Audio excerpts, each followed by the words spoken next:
Robert commet l'impardonnable et suite à ce premier féminicide, il va plonger encore plus dans l'horreur.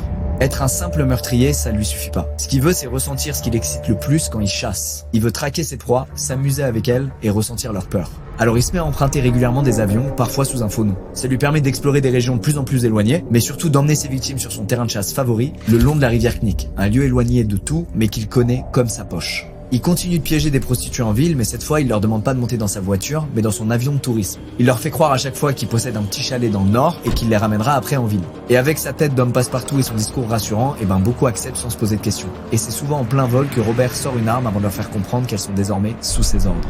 Et c'est quand elles atterrissent au milieu de cette vaste plaine abandonnée, parfois gelée, que ses victimes se rendent compte qu'elles sont prises au piège. Certaines se mettent à hurler et à se battre avec lui, d'autres s'enfuient instinctivement sans même se retourner.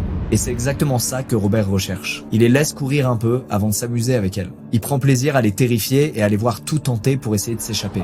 Parfois il les rattrape à pied, les tacle, puis les laisse s'échapper à nouveau. Et quand il en a assez, il sort son arme puis les abat froidement avant de les enterrer sur place. Dans cet endroit reculé de tout, Robert sait qu'il risque rien. Il connaît le moindre recoin de ces plaines, c'est son domaine et il se sent en pleine puissance. Il sait que personne ne viendra l'arrêter. Lui qui s'est toujours senti mis à l'écart de la société, moqué et humilié, il a enfin l'impression d'être dans le contrôle ultime et de pouvoir prendre sa revanche. Et c'est pas qu'un simple mode opératoire pour lui, c'est une sorte de rituel macabre où il déshumanise complètement ses victimes. En face de lui, c'est plus des femmes. C'est juste des proies. Et de la même manière qu'il récupère des trophées à la chasse, des cornes ou des peaux, il fait pareil ici avec des bijoux, des papiers d'identité ou des vêtements. C'est une façon pour lui de se rappeler de ce qu'il a fait et d'emporter avec lui une partie de leur vie.